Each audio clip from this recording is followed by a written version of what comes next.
साथियों नमस्कार। जैसे कि आप जानते हैं उत्तोलक से कई सवाल एग्जाम्स में पूछे जाते हैं।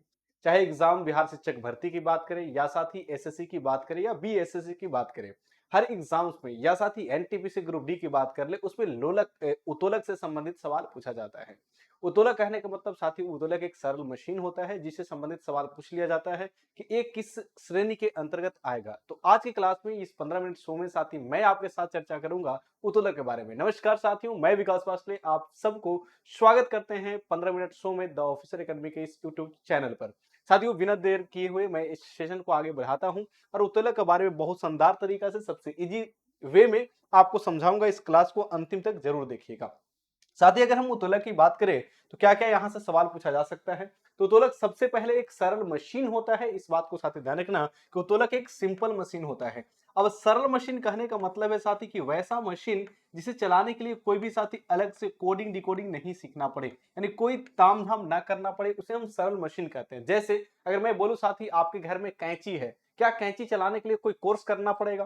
क्या 3 महीना का कोर्स सीखना पड़ेगा? आप बोलोगे सर कैसे बात कर रहे हो, कैंची चलाने के लिए कोई कोर्स नहीं सीखना पड़ता है। साथ ही अगर वहीं पे बात करते हैं पिलास है, साथ ही अगर सणसी है, इस सब के चलाने के लिए कोई कोर्सेज नहीं सीखना पड़ता है। बहुत ही सिंपल मशीन है जिसे आप बहुत ही आसानी से उपयोग कर सकते हैं। ठीक उसी तरीका से नींबू निचोड़ने की मशीन, साथ ही पिनअप करने वाला स्टेपलर मशीन, रोटी पलटने वाला चिमटा, सब का सब सरल मशीन के अंतर्गत आता है और इसे चलाने के लिए उपयोग करने के लिए किसी भी कोर्सेज का जरूरत नहीं पड़ता है। तो सब साथी सरल मशीन है, इन सबको हम उत्तोलक कहते हैं। क्या कहते हैं साथी? उत्तोलक कहते हैं। इस बात को ध्यान रखिएगा।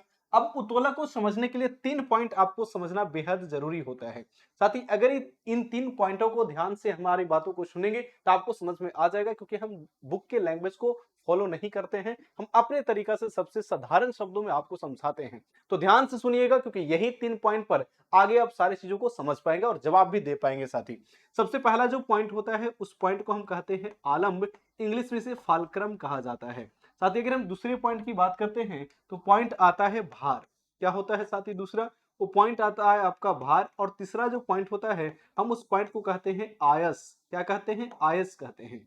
साथियों ध्यान से मेरी बातों को सुनिएगा। आलंब बुक में पढ़ेंगे तो लिखा रहेगा कि वह पॉइंट है, मशीन का वह बिंदु जहां से मशीन के चारों तरफ घुमाया जा सकता है, हम उस बिंदु को आलंब कहते हैं। लेकिन मेरी बात को साथी ध्यान से सुन लो, हम मशीन का वह पॉइंट जहां से वो मशीन जुड़कर बना हुआ है उसी पॉइंट को हम आलंब कहते हैं, फलक्रम कहते हैं। जैसे अगर मान लेते हैं साथी कैंची, अगर मैं बात हूं कैंची, सबके घरों में कैंची होगा और साथ ही यहां से आप रिलेट कर सकते हैं कैंची कैसे बना हुआ है। तो साथ ही कैंची ऐसे मिलकर बना होता है, यहाँ पे एक स्क्रू होता है और इसके माध्यम से साथ ही कैंची का दो जो अलग अलग पल्ला होता है वो जुड़ा हुआ रहता है। तो जहां से जुड़कर बना हुआ है उस पॉइंट को हम साथी आलंब कहेंगे। जितने भी सरल मशीन है सब में यही आपको साथी कॉन्सेप्ट लगाना है कि जहां से वो मशीन जुड़कर बना हुआ है उस पॉइंट को हम उस मशीन के आलंब कहेंगे। क्या कहेंगे साथी? आलंब कहेंगे। ये आपका पॉइंट आलंब हो गया। साथियों इसी कैंची को चलाने के लिए आप जहां पे फोर्स लगाते हैं, जहां पे आप बल लगाते हैं उस पॉइंट को आयस कहते हैं। तो साथी आप इसको कैंची को चलाने के लिए क्या आप यहां से बल लगाओगे? बोलोगे सर कैसे बात कर रहे हो, यहां से बल लगाएंगे तो मेरा हाथ ही कट जाएगा। लेकिन किसी कपड़ा को काटने के लिए इसका उपयोग किया जाता है, हम बल यहां पे लगाएंगे। तो साथियों जहां पे आप बल लगा रहे हैं उस पॉइंट को आयस कहते हैं। तो ये पॉइंट आपका आयस हो गया, जहां पे आप किसी वस्तु पर बल लगाकर या किसी मशीन पर बल लगाकर उसे कार्य करवाना शुरू करेंगे। उसके बाद साथी जैसे ही आप यहाँ पे बल लगाएंगे तो कार्य करना कहां से शुरू करेगा? तो इस पॉइंट से साथी कपड़ा काटने की काम करेगा। यानी साथी इस पॉइंट से, जिस पॉइंट से कार्य कर रहा है हम उस पॉइंट को भार कहते हैं। क्या कहते हैं साथी? भार कहते हैं। आई होप, मुझे उम्मीद है कि इन तीनों पॉइंट्स के बारे में आप साथी बहुत बेहतरीन तरीके से समझे होंगे कि आलंब, आयस, भार क्या होता है। साथी अगर अच्छा लग रहा है 15 मिनट की शो तो सेशन को लाइक करना और कमेंट करके जरूर बताना। आइए इस फिगर पर जरा गौर करते हैं। साथी इस फिगर को ध्यान से देखेंगे तो आपको मालूम चलेगा एक सरल मशीन है और यहां से जुड़कर बना हुआ है और इस मशीन के माध्यम से एक पत्थर के टुकड़ा को ऊपर उठाया जा रहा है यहाँ पे बल लगाकर। साथियों आपको कमेंट बॉक्स में कमेंट करके बताना है कि इसमें आलंब क्या होगा। साथी ए पॉइंट यहाँ पे है, अगर मैं मान लेता हूं ये आपका बी पॉइंट है जहां से लोड किसी वस्तु को उठाया जा रहा है, और साथ ही ये आपका सी पॉइंट है। आपको बताना है इस पॉइंट में कमेंट करके कि साथी आलंब कौन सा पॉइंट है, पॉइंट ए, बी या सी। साथियों अगर मैं बात करता हूं पॉइंट बी के बारे में, तो यहां से किसी वस्तु को उठाया जा रहा है, यानी कि कार्य यहीं से कर रहा है, और जो पॉइंट से कार्य करवाया जाता है उस पॉइंट को साथी हम भार कहते हैं। क्या कहेंगे? भार कहेंगे। तो साथी ये पॉइंट क्या हो जाएगा? तो आपका भार हो जाएगा, इस बात को ध्यान रखना। और जहां से बल लगाया जाता है और उस मशीन से कार्य करवाया जाता है, तो उस पॉइंट को हम आयस कहते हैं, जहां पे आप बल लगाते हो। तो साथियों इस फिगर में बल कहां पे लगता है? यहां पे। तो इस पॉइंट को आयस कह देंगे। बाकी आपको साथी पॉइंट ए के बारे में बताना है। अगर मैं बात करता हूं उसी तरीका से साथी, यहां पे एक पहिया वाला ठेला है। अब एक पहिया वाला ठेला कहां से जुड़कर बना हुआ है? तो यहां से जुड़कर बना हुआ है। तो जहां से जुड़कर बना हुआ है उस पॉइंट को हम आलंब कहते हैं। यह आपका आलंब हो गया। साथ ही कार्य कहां से करेगा? तो यहां पे वस्तु को रखेंगे और उसके बाद यहां से बल लगाएंगे। तो जहां से आप बल लगाते हैं उस मशीन को चलाने के लिए, उस पॉइंट को आयस कहते हैं। तो साथ ही ये आपका आयस हो गया, ये आपका भार हो गया। आई होप, मुझे उम्मीद है कि आप फिगर के माध्यम से समझ चुके होंगे आलंब, आयस और भार के बारे में। साथ ही इसी के आधार पर देखा गया तो कई ऐसे मशीन आ रहे हैं, सिंपल मशीन, जिसमें आलंब बीच में आ रहा था। कई ऐसी मशीन आ रहा है जिसमें भार बीच में आ जा रहा है, और साथ ही कई ऐसी मशीन देखने को पाया गया जिसमें आयस बीच में आ गया। तो इसी के आधार पर सरल मशीन को 3 भागों में बांटा गया है।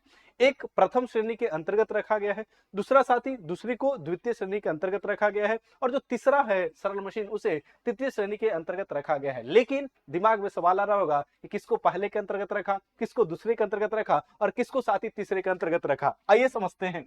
अगर मैं बात करता हूं, सबसे पहले फिगर देखने से पहले यहां पे ध्यान दीजिएगा। साथी प्रथम श्रेणी के उत्तोलक के अंतर्गत जो है आलंब को बीच में रखा गया। अगर साथी आलंब आयस और भार के बीच में है, क्या है? आलंब साथी अगर आयस और भार के बीच में है, तो हम इसे कहते हैं कि ये सरल मशीन प्रथम श्रेणी के अंतर्गत आएगा। जरा फिगर में गौर कीजिएगा साथी, आलंब आयस और भार के बीच में होगा, इस बात को साथी ध्यान रखना।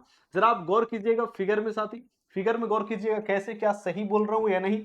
अब देखिए, ये आपको साथी इस तरीका के बच्चों को खेलने के लिए पार्क में लगा होता है। एक तरफ बच्चा बैठेगा और साथ ही अगर इसका वजन ज्यादा है तो ये ऊपर उठेगा, फिर ये बल लगाएगा तो फिर ये नीचे आ जाएगा। ऐसे खेलने के लिए आपको पार्क में मिलता है, और आपके घर के बच्चे भी इस तरीका से साथी पार्क में हरकत कर रहे होंगे और ऐसे खिलौने पर बैठ के साथी खेल रहे होंगे। उनको बहुत आता है, लेकिन यहाँ से हमें फिजिक्स के बारे में समझना है। साथी यहाँ से जुड़कर बना हुआ है। अब जिस पॉइंट से जुड़कर बना हुआ है हम उस पॉइंट को आलंब कह देंगे, और भैया ये आपका आलंब पॉइंट हो गया। अब बताओ साथी ये कार्य कैसे कर रहा है? तो आप यहाँ पे बल लगाएंगे तो ये ऊपर की ओर जाएगा, तो बल यहाँ पे लगा रहे, ये आपका आयस हो गया, और ऊपर जा रहा है तो यहाँ से कार्य हो रहा है, भार ये हो गया। या यहाँ पे आप बल लगाएंगे, इधर से कार्य होगा। तो इन दोनों के बीच में हमेशा साथी आलंब होगा, और जब बीच में आलंब होता है तो हम कहते हैं कि प्रथम श्रेणी का उत्तोलक है। इसलिए साथी इसके अंतर्गत क्या आ जाता है, आपको जितने भी फिगर में देख रहे हैं सब आएगा। एग्जाम में जो पूछा जाएगा, कैंची, सड़सी, सड़सी, सड़सी साथी, पिलास, है ना, ये सब किसके अंतर्गत आता है? इसी के अंतर्गत आएगा साथी। तराजू, तराजू इसी के अंतर्गत आता है। और साइकिल का ब्रेक साथी याद रखना, साइकिल का ब्रेक भी इसी के अंतर्गत आता है।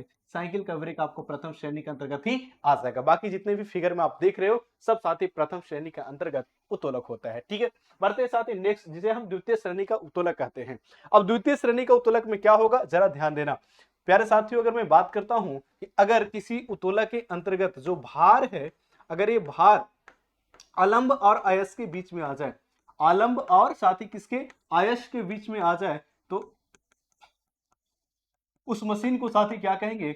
उस मशीन को हम कहते हैं द्वितीय श्रेणी का उत्तोलक कहते हैं, है ना। बीच में हो तो साथी द्वितीय श्रेणी का उत्तोलक होगा। जैसे एक पहिया वाला साथी कूड़ा ढोने का मशीन, आप यहाँ पे देखिए, इस पॉइंट को क्या कह देंगे साथी? जिस पॉइंट से जुड़कर बना हुआ है इस पॉइंट को हम आलंब कहते हैं, फलक्रम कहते हैं। जैसा कि आप देख पा रहे हो, जहां से किस वस्तु को रखा जाता है इस पॉइंट को हम भार कहते हैं, और जहां से बल लगाकर इसे कार्य करवाएंगे हम उस पॉइंट को आयस कहते हैं। तो साथी यहां से बल लगाएंगे और एक पहिया वाला ठेला आगे की ओर बढ़ना शुरू कर देगा। तो आप देखिए भार बीच में है, जब भार बीच में होता है तो हम इसे कहेंगे द्वितीय श्रेणी का उत्तोलक। ठीक उसी प्रकार से साथी यहाँ पे देख रहे हैं सरोता है, जिससे अखरोट को काटा जाता है, या अखरोट में से साथी उसे फोड़कर चीजें खाने वाला जो चीजें होती है उसे बाहर निकाला जाता है, ये सरोता कहलाता है। और ये भी साथी इसी सिद्धांत पर कार्य करता है, और इसको भी द्वितीय श्रेणी के अंतर्गत रखा जाता है। तो याद रखिएगा एग्जाम्पल जो आपके एग्जाम से पूछा जाएगा साथी, सबसे पहले याद रखे ना, सरोता, सरोता हो गया साथी, नींबू निचोड़ने का मशीन हो गया, नींबू निचोड़ने का मशीन हो गया,